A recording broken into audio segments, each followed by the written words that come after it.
Oltinko'lning qishloq aholisi endi shaharliklarga havas qilmay qo'yishdi. Yillar davomida ayollar uchun tanish bo'lgan yo'l faqat dalaga eltardi.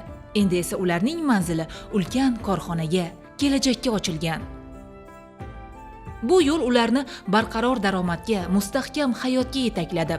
Faoliyatni kalava ipdan to tayyor mahsulot ishlab chiqarish va savdo zanjirigacha bog'lagan Belarus kompaniyasi yurtimizdagi qulay investitsion muhitdan kuch olib, ish o'rinlarini bugun 1100 taga yetkazdi.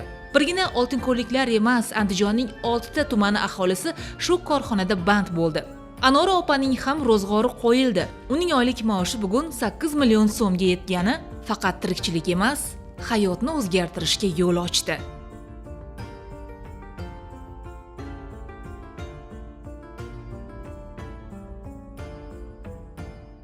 O'ta qiyin ahvolda ishga kelganligim uchunmi, shu yerda ishlashim kerak, shu yerda oylik olishim kerak, o'ta ishimni yaxshi ko'rganman. Uyqusiz mana 12 soat ish bo'ladi bizda, biror marta shunday ko'zimni yummaganman-da, kerak bo'lgan. O'ta haligindaqa qiyin holatda ishga kelganman. Boshida moddiy ahvolingizni o'ylab ishga kelib, kasbga muhabbat keyin uyg'ongan. Keyin uyg'ongan, ha. Boshida moddiy ahvolim yaxshi emasligidan ishga kelganman.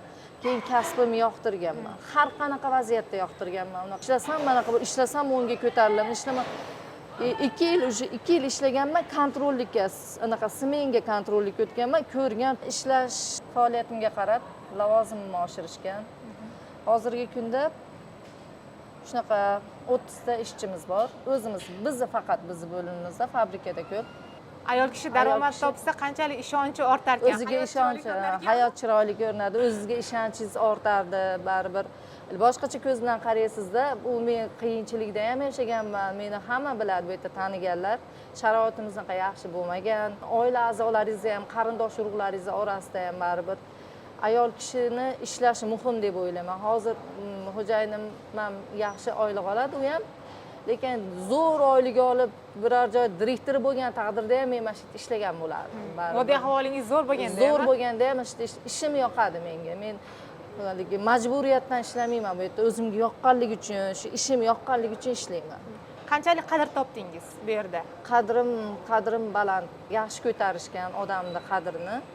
Ishingizni bilishadi. Ishingizni bilishadi, mehnatingizni biladi. Orttirganlarim shu uy solganmiz, uy boshlaganmiz, yangi uy boshlaganmiz. Shunga daromadimiz yaxshiligi uchun shunaqa ish boshlaganmiz. Bo'lmasa men uy solish menga orzu edi, to'g'risi. Uy boshlaganmiz, keyin yaqin noyabrda qizimni chiqardim, to'y qildim, buni o'zi emas.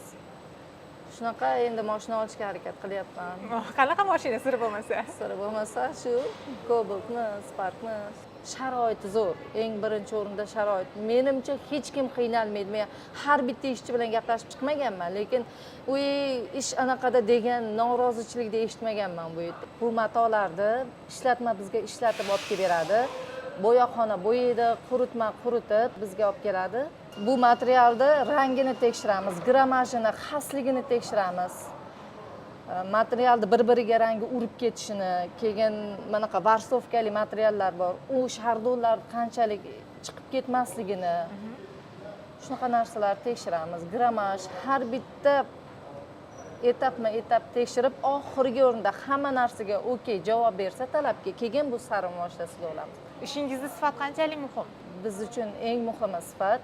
Fabrika uchun, ishlatma uchun sifatli mahsulot ishlab chiqarishga iloji boricha harakat qilamiz. Har bitta bo'lim, har bitta fabrikadagi ishlatmadagi ishchilar bunga ehtiyot bo'lishadi, faqat biz emas.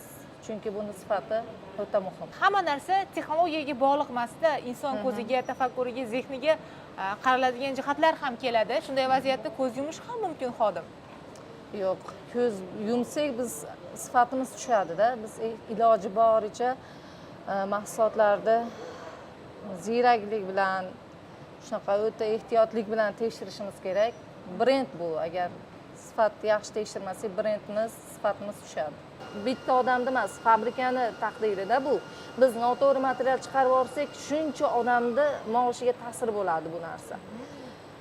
Agar to'g'ri ishlasak, oxirigacha to'g'ri bo'ladi. Har bir ishchi yaxshi oylik oladi.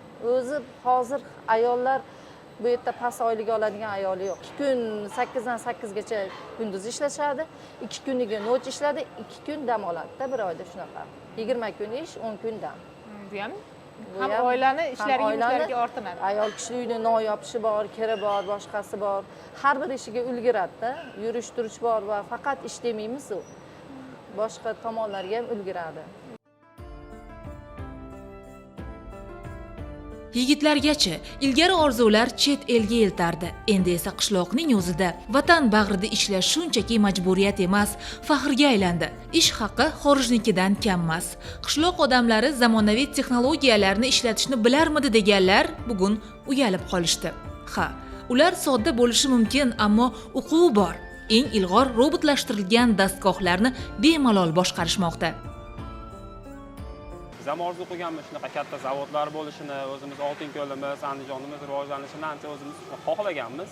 Bitta inson oddiy qishloqda yigit oddiy misol eplaydigan, ishlaydiman deydigan bo'lsa, har qanaqa darajadagi chiqishga imkoniyati bor. Xorijdan qaytib kelishingizga shu korxona sabab bo'lganmi, ochilishi qanday bo'lgan? Bu yoqqa kelishga yana ham ko'proq ishtiyoq bo'lgan. Sababi bu yerda ishimiz yaxshi, yotoq joyimiz o'zimiz yonimizda, transport hamma tomonlama o'zimizga qulay bo'lganligi sababli qaytib kelib ishlashni davom ettirganmiz. Oddiy ishchi bo'lib ishlaganmiz, oddiy ishchi bo'lib shu lavozimgacha ko'tarilib kelganmiz. Oddiy operator bo'lib ishlaganmiz oldin. Birinchi o'rinda tartib qoidamiz, undan keyin bu ishchini o'ziga bog'liq. Ishchi qancha darajada yaxshi ishlashni bo'lsa, shuncha premiyalarimiz bor, rag'batlantirishlarimiz bor. Har bittasinikini har oyma-oy premiya qo'shamiz. Qo'shimcha oylik qo'shib beramiz har bittasiga ishlash jarayonida, ishlash qobiliyatiga qarab turib. Shunda ishchini ham ishlashga layoqati kuchayadi, ehtiyoji moddiy tomonlama ehtiyojlari ham shu orqali qoplanadi. Avval oyligingiz qanaqa bo'lgan? Hozir qanchaga chiqdingiz? Endi oldin oyliklarimiz 4 million, 5 million oylik olganmiz oldin. Hozir 10 million tepasi oylik olamiz. Oliy ma'lumotlilardan ham vaqt kelsa, balandroq oylik olamiz. Sababi ishimiz yaxshi bilamiz. Bu yerda endi oldin hamma narsa rushnoy bo'lganligi sababli qo'lda bajarilardi. Har bitta elementlar qo'lda bajarilardi. Mana bu bichuvni ham qanday bajarardinglar? Bichuvlarimiz ham hamma narsa qo'lda lekallarni chiqarib turib, chizib, mel orqali chizib turib, keyin buni rushnoy apparat bilan kesib chiqardik qo'limizda. Modernizatsiyalashgandan keyin yarim soat, 1 soatda bajariladigan ishimiz 10 minutda bajariladigan darajada imkoniyatga ega bo'ldik. Shu yangi mexanizmlar joylashtirgandan keyin, seximiz kattalashgandan keyin ishchi kuchimiz ham shunga nisbatan ko'paydi, ishchi sonimiz ham ortdi shunga nisbatan. Ko'pchilik modernizatsiya jarayonidan qo'rqadi. Bu ish o'rinlari qisqarishiga olib keladi deydi. Qaytanga kengaydingiz? Yo'q, u bizga naqadar foyda bo'ldi. Masalan, har bitta oldingi qilayotgan planimizga nisbatan 1 tonna kesadigan bo'lsak, bunda 3 tonna kesyapmiz. 3 tonnani ishchilarimiz otib berish kerak. Har bittasiga o'ziga nisbatan plani bo'ladi. Shu planni bajarishda davomida 1 tonnaga nisbatan 3 tonna, 4 tonnasi yana ham ishchini kuchini ko'paytiradi, ish sifatini oshiradi, ishchi hajmini ham oshirishga sabab bo'ladi mana. Mana mahsulotingiz xorijda eng rivojlangan Yevropa davlatlariga eksport bo'lar ekanda, mana shu brendda hissangiz borligini tuyish qanaqa hislar o'tadi sizda? Bu har doim insonda bir boshqacha tuyg'u bo'ladi. Bu har doim ko'rsak, shu o'zimiz chiqarayotgan kiyimni emblemasini ko'rsak ham bu qanaqadir bir insonga faxr tuyg'usini beradi-da. Bu O'zbekistonda, chet el davlatlarida, masalan 6 ta, 7 ta chet el davlatlarida ham televizor orqali ko'rsak ham yo reklama orqali ko'rsak ham biz juda ham xursand bo'lamiz. Mana shu narsa o'zimizda, bizning qo'limizda yaratilganligini ko'rib turib, o'zimizda iftixor tuyg'usi yana ham oshadi, o'zimizga kuch olamiz, shu orqali energiya olamiz. Bu yerda ishlab chiqarish oddiy korxona emas, balki aqlli mexanizmlarga asoslangan tizim. Har bir mahsulot mijoz istagiga qarab dizaynlanadi. Har bir mato laboratoriya sinovidan o'tkaziladi. Ishchilar endi shunchaki buyruq bajaruvchi emas, ular yaratuvchi, ijodkor. To'qilgan matodan tortib bo'yalganigacha inson salomatligiga ta'siri sinchiklab kuzatiladi, tahlil etiladi. Faoliyat boshlaganiga hali 3 yil to'lmagan korxona jahonning sifatda talabchan Yevropa bozorlari ishonchiga kirdi. avvalgi eski haminqadar korxonaga 5 million dollarlik investitsiya kiritilishi hisobiga tanib bo'lmas darajaga keldi. Hamma yangilanish ishchilar mehnatini yengillashtirish uchun.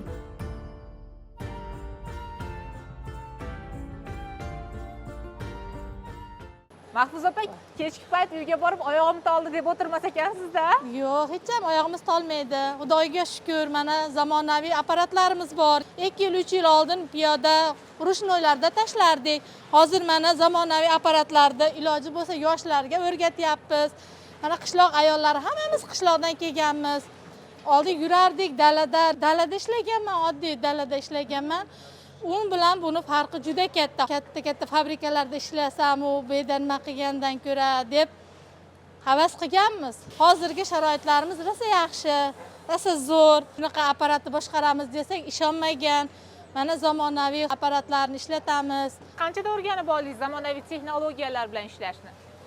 Men 10 kunda o'rganib olganman. Vazifangiz nima bu joyda? Bichov jarayoniga tayyorlab beramizda. Mana shunday qilib chiroyli qilib biz mana ishga tashlab beramiz materiallarimizni. Bu yerda xato, kamchiliklarini ham tuzatib ketasizlarmi? Albatta, xato, kamchiliklarini, chiqqan biraklarini tekshirib ketamiz.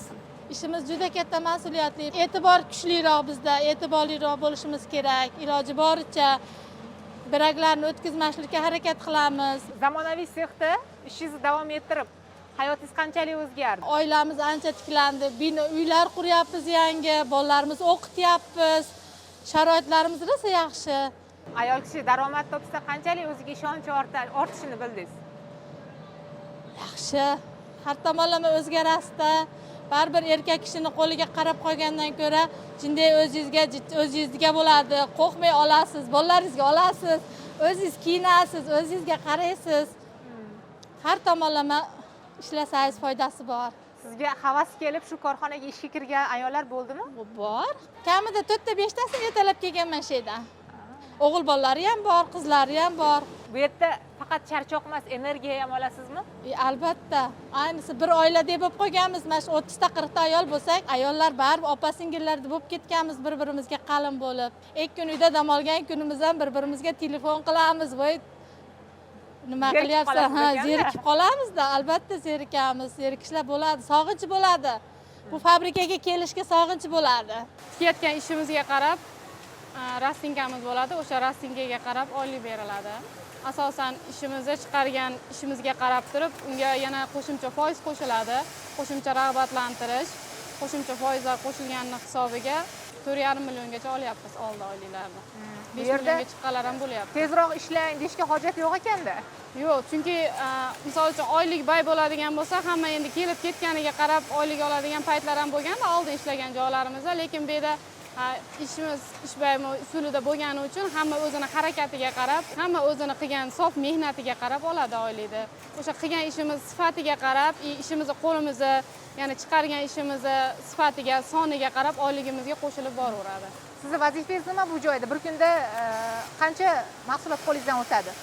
Bir kunda kamida 500 ta, bo'lmasam 700, 800 ta, 1000 tagacha ish o'tkazamiz. Ishimizda endi ba'zi modellarimiz ozgina qiyinroq bo'ladi. U modellarimizda ishimiz ozgina sekinroq ketib qoladi, lekin ba'zi modellarimiz osonroq, qulayroq ish bo'ladi. Unaqa modellarimizda bemalol 1000 tagacha, 1000 tadan oshiq ham ish o'tkazsak bo'ladi bemalol. Qo'lma-qo'l o'tadi.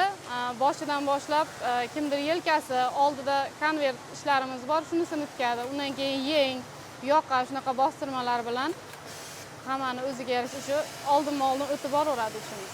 Asosan eksportga ketyapti, lekin o'zimizni ichki bozorda ham ishlarimizni ko'ryapmiz, kuzatyapmiz. Kimgadir yarashganini ko'rsak, chiroyli kiyib yurganini ko'rsak, bizdan faxrlanamiz ishimizdan. Mana hozir yaqinda yangi do'kon ochilyapti o'zimizga. Shu ishlarimizni do'konlarga olib chiqyapmiz. Ushbu loyihaga 15 million dollarlik investitsiya kiritilishi hisobiga korxona tubdan modernizatsiyalashdi. Natija haqida ma'lumotlarni bo'lishamiz. 2023-yilda 34,7 million dollarlik mahsulot eksport qilingan bo'lsa, o'tgan yili ko'rsatkich 44,5 million dollarga chiqdi. Eksport hajmining 1 yil ichida 28% ga oshgani kompaniyaning muvaffaqiyatli o'sib borayotganligini ochiqlaydi. Ushbu fabrikamizdagi eng asosiy jarayon, fabrikamizga xom ashyo ip tolasi kirib, u tayyor mahsulot bo'lib chiqib ketadi. Ipdan biz material to'qiymiz, materialni o'zimiz bo'yaymiz, materialni o'zimiz quritamiz, materialni o'zimiz kesamiz, o'zimiz tikamiz. Ya'ni har bir proses ushbu ishlab chiqarish bo'limimizda amalga oshiriladi. Har bir proseslarimiz avtomatlashtirilgan dastgohlarda amalga oshiriladi. Ya'ni rangni eritish, bo'yoqlarni berish, materiallarni quritish, ya'ni kesish, har bir jarayon avtomatik tarzda dastgohlarda bajariladi. Ko'pgina korxonalarning bitta muammosi haqida eshitganman. Mahsulotni avval ishlab chiqarib olishadi-da, so'ng bozorni topishga qiynaladi. Va o'z-o'zidan raqobat maydonidan tushib qoladiganlari bor-da. Bilishimcha, korxonangizda boshqacha tendensiya ishlaydi. Avval bozordagi talabni o'rganadi, so'ng mahsulot taklif qilasizlar. Mustaqil davlatlar hamdo'stligida bizning 586 ta sotuv joylarimiz bor. Ya'ni bizni tashqaridan mijoz qidirishimizga umuman ehtiyojimiz yo'q. Matolarni necha foizini tayyor mahsulotga aylantirish quvvatingiz bor? Kunlik bizni 18 tonnadan 22 tonnagacha bo'yaladigan materiallarimiz hammasi faqat o'zimiz uchun ishlatiladi. Faqat o'zimizga kerak bo'lgan buyurtmalar asosida bo'yaladi. Ushbu fabrikamiz 2022-yil faoliyat yuritishni boshlagan bo'lsa, u davrda bizning ishlab chiqarish quvvatimiz 420 ta ishchini tashkil etar edi. Shu kunga qadar 15 million dollarga yaqin investitsiya kiritilgan holatda, hozirgi holatda 1100 ta ishchimiz mavjud. Loyihalar qaysi bosqichda? Ishlab chiqarish quvvatimiz, hozir bizning to'quv dastgohlarimiz 90 dan ortiq to'quv dastgohlarimiz bor. Ya'ni bu degani kunlik 30 xildan yuqori bo'lgan mato ishlab chiqaramiz. Ya'ni hammasi o'zimizga ishlatiladi. Bizning ishlab chiqariladigan tayyor mahsulotlarimiz 300 dan ortiq.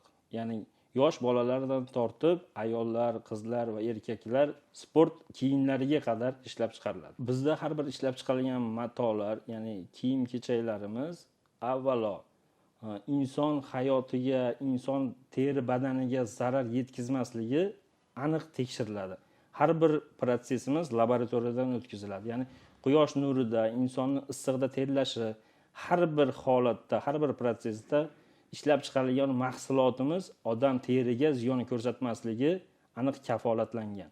Hozir laboratoriya bo'limimiz eng so'nggi texnologiyalar asosida barpo etilgan va u yerda har bir o'tkaziladigan proseslar tabiiy sharoitlardan kelib chiqilgan holatda laboratoriya natijalari olinadi.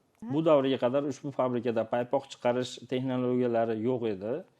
Shu aytib o'tilgan investitsiya jarayonida bu yerga paypoq bo'limini ham tashkil qildik. Ya'ni kunlik 10 mingdan ortiq, 10 ming donadan ortiq paypoq ishlab chiqariladi. Ya'ni tayyor mahsulot ishlab chiqariladi. Hozir asosan ishlab chiqariladigan paypoqlarimiz faqat 100% eksportga tashkil qilinadi. Hammasi qo'shni davlatlarimizga eksport qilib yo'naltiramiz. Ichki bozorlarda ham maxsus do'konlaringizga ko'zim tushgan. Mahsulot brendi ostida nisbatan arzonroq narx taklif qilinadimi? Buning uchun biz raqobatdoshlikni albatta hisobini olganmiz. Ya'ni narxlarimizni hammasini O'zbekiston sharoitiga moslashtirib chiqarilgan. Ya'ni bu yerdagi narximiz bilan boshqa davlatdagi narxlarimiz o'rtasida juda katta farqimiz bor. Hozirgi kunda tayyor bo'yalgan ipni ishlab chiqarish hajmimiz 2 tonnadan ortiq bo'lsa, kelajakda, ya'ni yaqin 1 oy ichida bu hajmni biz 5 tonnadan ortiqqa ko'tarmoqchimiz. Korxona nafaqat inson hayotini o'zgartiryapti, balki yashil iqtisodiyot yo'liga ham kirdi. Zamonaviy yangi isitish tizimi yiliga 216 million so'mgacha tabiiy gaz, 54 million so'm elektr energiyasini iqtisod qilyapti. Bu yanada tejamkor ishlab chiqarish, kam xarj yoqilg'i sarfi va toza ekologiya degani. Korxonada yiliga 600 ming dona tayyor trikotaj mahsulotlari, 350 ming dona paypoq, 250 tonna bo'yalgan mato ishlab chiqarilmoqda. Ikki davlat hamkorligi nafaqat biznes manfaatlariga, balki butun mamlakat taraqqiyotiga xizmat qiladigan yirik iqtisodiy mexanizmga aylanyapti. Bu O'zbekiston va Belarus o'rtasidagi katta iqtisodiy loyihalar to'lqinining faqat boshlanishi.